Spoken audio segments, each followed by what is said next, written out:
Hey, what's up guys? Today I'll show you a comedy horror film, Dead Snow Part 1. Spoiler ahead, watch out and take care. At a silent night in the woods covered with snow, a smelly girl is running for her life, like she's been traced by something horrible. Then a shadowy figure jumps at her, attacks her, and feasts on her dirty body while she's screaming in huge pain. The next day, a group of young people come to a wooden cabin located in these snow-covered mountains for a vacation. Vegard's girlfriend, the owner of the cabin, will join them later since she wants to ski there by herself. Vegard and everyone go out for a play in the snow, then come back to the cabin at night for more fun games. A blonde girl goes to the humble toilet outside the cabin to do her smelly business, but she sees a creepy figure flit past the toilet. The group decides to check around the cabin after the blonde tells them about what she saw. However, nothing is found there. But they are startled by a mysterious hiker who pays a sudden visit and begins to tell a history about these mountains. In the past, there was a troop of ruthless Nazi soldiers stationed here during World War II. They killed local people and robbed their valuables. The locals uprose and terminated most of the Nazi soldiers. A captain and the survived soldiers escaped into these mountains with the fortune they robbed. They disappeared and are never seen by anyone ever again. After that incident, rumors about scary haunting ghosts in this area spread.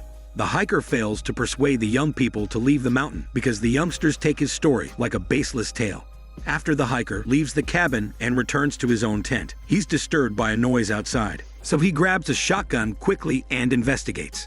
Someone flashes past him and slits his throat lightning fast. He limps back to the tent, but the murderer follows in and devours his entrails. Meanwhile, after having a nightmare about his girlfriend dying in the snow, Vegard decides to look for his girlfriend the next morning. He doesn't find any trace of his girlfriend, but is horrified to discover the dead hiker, who has the same death look as he described in his story last night. Outside the tent, a track of footprints with the blood draw Vegard's attention. Then he follows the footprints while calling out his girlfriend's name. Unluckily, he falls through the snow into a cave and is knocked unconscious. At the same time, the others are drinking in the cabin. A greasy boy named Greasy finds an old wooden box while looking for more beers. To everyone's surprise, the box is full of valuables and golden trinkets from World War II. They grab and play with the golds and continue to party. A gold coin falls from Greasy's pocket onto the snow. When he goes to do his smelly business, a nasty girl who gets hooked by Greasy's greasy hormones goes after him into the stinky toilet. They play a sweet, noisy, but lightning-fast hormone game, causing them to ignore a mysterious peeping Tom completely. The peeping Tom approaches near and picks up the dropped coin with a rotten pail hand. 2 minutes later, Greasy returns to the cabin, leaving the unsatisfied girl behind, to let her enjoy his last hormone flavor in the stinky toilet. However, she's shocked to see a terrifying face through the gap in the wood planks, and soon gets attacked by the peeping zombie. She struggles to escape and runs her smelly ass as hard as she can to avoid being taken away. On her way to the cabin for help, a brunette hears the girl screams and suggests everyone look for the girl after she turns off the music. But they can't find the girl. Instead, they find Vegard's girlfriend's rucksack buried in the snow. The brunette sees the face of the disappeared girl outside the window. While the others are trying to figure out what's going on, the brunette is shocked to find the girl's head is separated from her body. The blonde doesn't believe what the brunette says until a zombie suddenly grasps her blonde hair through a window. The brunette saves the blonde by cutting her blonde hair, but missing her head, unfortunately. Then the group all start panicking and try to defeat the zombies that come all around the cabin.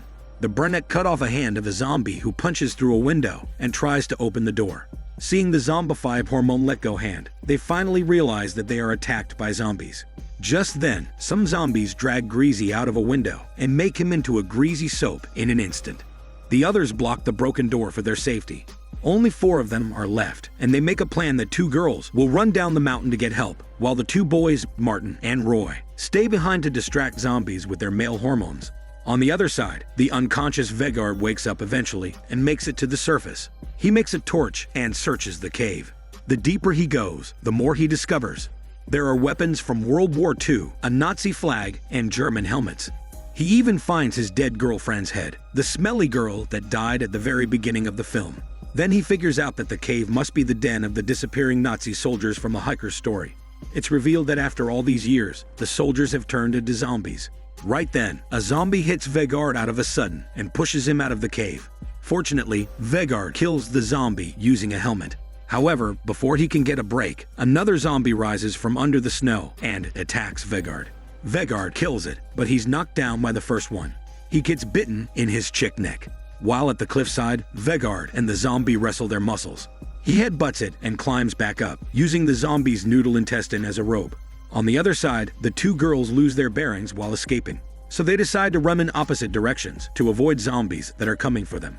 The blonde gets knocked unconscious soon, and later awakens to see a zombie eating her blonde guts. In despair, she activates a stick grenade, blowing up herself and the zombie, ending her blonde life. Unfortunately, the massive blowing job attracts the zombie captain and his zombie troop. At the same time, the brunette hides up on a tree, where a zombie damn bird gets pissed off by the uninvited tree visitor, and therefore, it exposes her smelly ass to the two following zombies. She kills a zombie with a tree branch when she jumps down heavily, but she's then cornered to the cliffside by the other zombie. Without any choice, she breaks the ice edge and falls off of the cliff. Luckily, the brunette survives as she lands on thick snow. Meanwhile, Vegard stitches his wounds and mounts a machine gun to a snowmobile he finds. He then races back to the cabin to save his friends. Martin and Roy are stuck back in the cabin, where Roy makes a flame bottle, planning to burn all the zombies. With his poor skill, Roy throws the bottle at a wall, which lights up the whole cabin and exposes their location to the zombie captain. Finally, Martin gets his phone and calls the police, who hangs up his call after hearing his absurd story. The two boys then escape out of the burning cabin. They then find all sorts of tools in the hormone-smelly toilet. They arm themselves with some tools and begin their fight against the zombie army. Vegard arrives in time, starts shooting, and quickly kills all zombies on sight. However, the zombies launch another wave of attack and kill Vegard. After Vegard's death, the enraged Martin accidentally kills his girlfriend, the brunette, who has returned to the cabin, ending her brunette life. More zombies come to attack when Martin is too shocked to move after killing his hormone partner. He is bitten on the arm by a zombie. In order to prevent himself from getting infected, he cuts off his hormone let-go arm without any fear or regret, and then seals the wound by burning his flesh with fire. After that suffering, he believes he's pretty safe now. But suddenly, a hidden zombie pops out of the snow and bites him right on his frozen cock. In massive pain and fear of losing his hormone let-go weapon forever, Martin wants to cut it off, but at last, he refuses to do the same as he just did to his hormone let-go arm. After a fast and furious battle, the zombie captain seems to be the only zombie left. But this is not the final victory for Martin and Roy. With a roar of the captain, countless zombies are awakened from the mountain. While running away from hundreds of new attackers, Roy is hit in the head by a hammer and killed by the captain, who retrieves a golden watch from Roy's pocket. Martin sees all these and realizes that the zombies are here to get back their treasures rather than collect their poor hormone weapons. Upon knowing the zombies' real intent, Martin retrieves the treasure box from the burnt-down cabin and hands it over to the captain. Because of that, the zombies withdraw after they get what they want. Martin runs down the hill to a car quickly and is ready to start the engine.